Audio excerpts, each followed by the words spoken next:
উপজেলা কৃষক দলের সাংগঠনিক সম্পাদক মিজানুর রহমান মিজানকে আহ্বান জানাচ্ছি।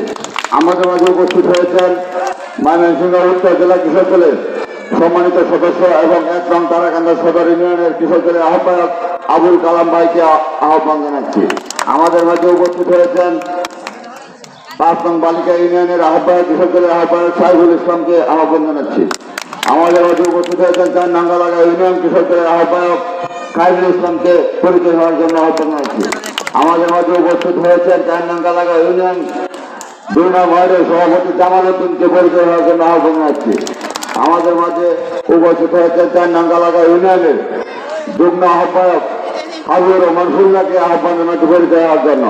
আমাদের মাঝে উপস্থিত হয়েছেন ৪ নাঙ্গালাগা ইউনিয়নের কৃষক দলের প্রধান উপদেষ্টা আব্দুল সালাম মাস্টার সাহেবকে পরিচয় হওয়ার জন্য আহ্বান জানাচ্ছি।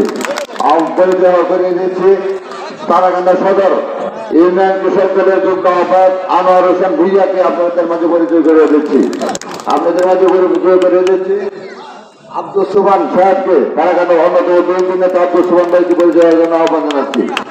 পরিশেষে আসলে আরো অনেকে হয়তো আছেন, আমি সকলের নাম বলতে সময় যেহেতু অল্প, প্রিয় উপস্থিতি আমি ১ মিনিটে আমার সংক্ষিপ্ত বক্তব্য শেষ করে দিচ্ছি। দেশনেত্রী বেগম খালেদা জিয়ার দীর্ঘায়ু এবং সুস্বাস্থ্য কামনা করে আমাদের নেতা বিএনপির ভারপ্রাপ্ত চেয়ারম্যান জনাব তারেক রহমান সাহেবের দীর্ঘায়ু কামনা করে কামনার জন্য আজকের এই দোয়া মাহফিল, এই দোয়া মাহফিলে উপস্থিত রয়েছেন আজকের এই দোয়া মাহফিলের সম্মানিত সভাপতি সহযোদ্ধা এবং উপস্থিত রয়েছেন বিএনপি অঙ্গ সহযোগী সংগঠনের বিভিন্ন পর্যায়ের নেতৃবৃন্দ।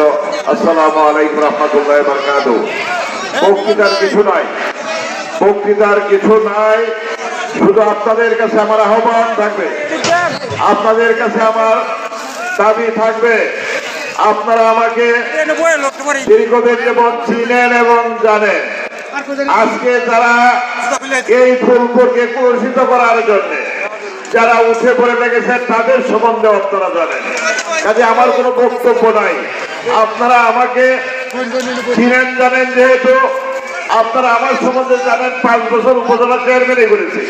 যদি কোনো ডাকাতি করে হাজারি করে থাকে, কোনো কিছু করে থাকে, সেটা আপনারা জানেন।